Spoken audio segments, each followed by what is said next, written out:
Yan.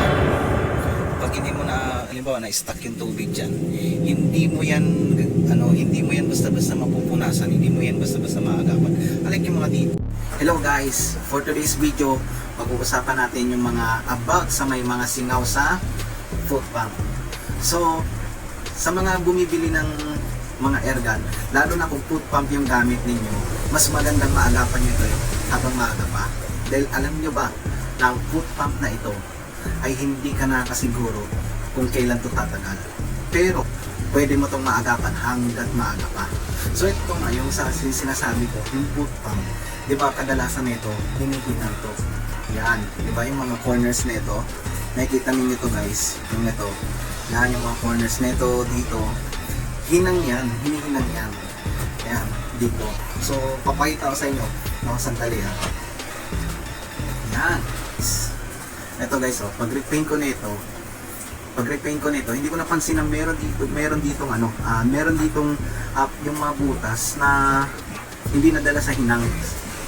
Hindi mo naman siguro masisisi kasi syempre ang haba na ito, tapos siguro due to massive production. So yun nga. So kailangan sorry ninyo guys kung meron kayong ganito. Yung mga parang hindi maabot ng mga pintura at saka parang hole na talaga siya. Yung ganyan na talaga, di ba? Yung ganyan na. So syempre kapag napasukan ng tubig yun, hindi na yan mapupunasan. And then yung tubig pwedeng pwedeng bumara dito, mag-stay dito. Yung tubig pwedeng mag-stay dito, and then ang mahirap niyan, pwede siya mag-cause ng amag dun sa brush nyo. Kapag nagkaroon siya ng amag sa brush nyo, pwede niya yung kainin yung brush nyo hanggang masira yung brush. Siyempre kahit makapal yan, kung hindi mo na agapan yan, siyempre kasi hindi mo napansin, pwede yan sumingaw. So ito na nga yung sagot dyan sa mga yung mga katanungan ninyo about sa mga paano ayusin yung mga may singaw na foot pump, no? And then kasi ako guys, subukan na rin dito dahil yung epoxy ginamit ko sa inlet, wala tong lock eh.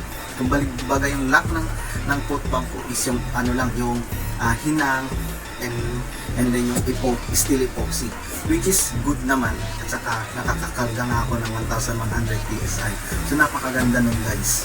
Bago tayo magsimulang mag-remove ng ng pintura, dahil i-spray ko, kailangan gumamit ka ng eye protector para safety first na rin guys.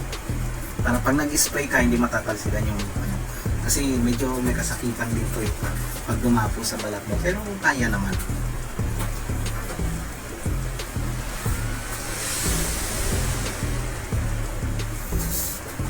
Guys, nakita ninyo, yan yung tinitingnan ko dito, yan yung may butas na yan.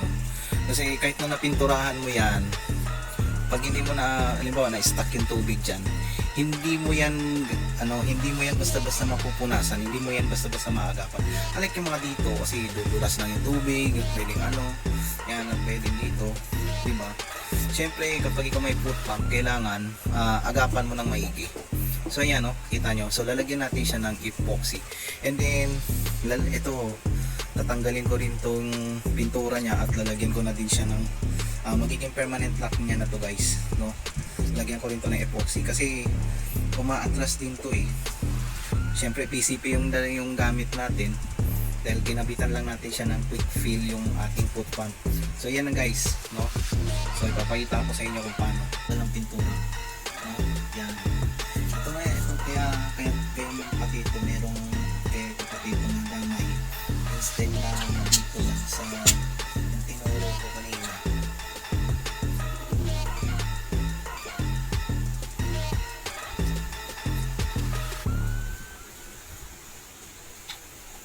So ito na guys, no? So tapos na, medyo basa pa kasi yung dahil nga dito sa na to. So ito, nakita ninyo na pati ito nadami yung kabila. Kasi meron pa na siyang di ba bukod doon sa may butas diyan sa may dun sa may pagitan ng hinang. Ito. So ito na guys, magsisimula na tayo magtimpla ng steel epoxy. Ang brand niya is Celis. Kung ako sa inyo guys, mas advice ko sa inyo bumili kayo sa City Hardware. Huwag na kayo bumili sa ibang mga yung mga like yung mga China store o kaya mga ibang merchandising. Sa Ace Hardware guys, mas maganda kasi syempre puro mga bigatin yung mga inaano nila doon, yung mga binibigay nila na produkto. So ayan guys, no. So dapat both sides balance lang yung yung ilalagay mo sa kanya na material. Hindi. So ayan guys, no. So dapat both sides balance lang yung ilalagay mo na liquid para tumigas siya. So ayan. Dagdagan natin ng konti. Medyo lumamang yung konti. Ito na lang para na. So ayan guys, then aluin lang. Aluin na natin yan. Para mas maganda.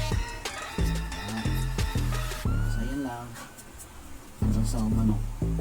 Hanggang sa maghalo na talaga lahat. Natin ng buot ng steel epoxy. So gawin na natin guys. Yan.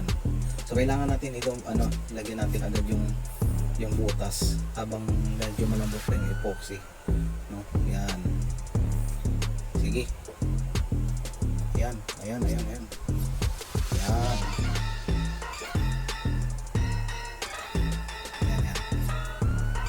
Wala siya nagbibideo eh.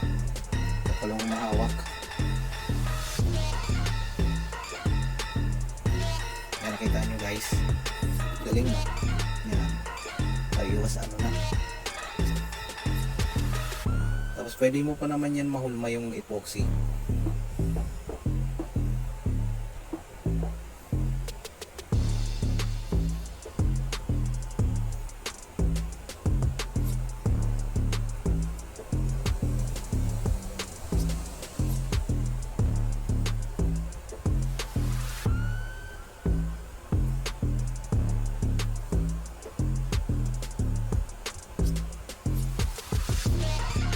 Kita mo, no? Yan.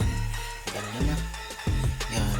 Advice ko pala sa inyo guys, pag maglalagay ka ng steel epoxy, wala nang laman na hangin yung foot pump mo guys, para at least kung halimbawa kung may hangin kasi possible na pwedeng lumubo, no? So yan lang guys, no? Lumubo yung epoxy, no? Yun na.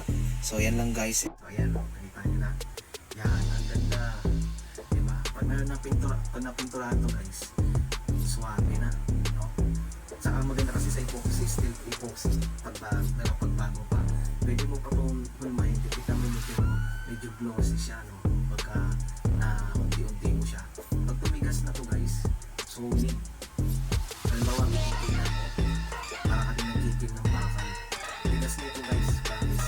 Sa ginamit ko yan dito, tapos ako sa inyo habang bago pa yung foot pump yun, agapan na kasi na pagka nagkaroon na yan ng halimbawa ng diferensya sa mga sinabutas, lalo na pag dito sa mga tubo yung mga inangan, wala na guys, para sa sakyan yan, parang alagaing pata na yan. So gano'n, so habang bago pa, agapan mo na.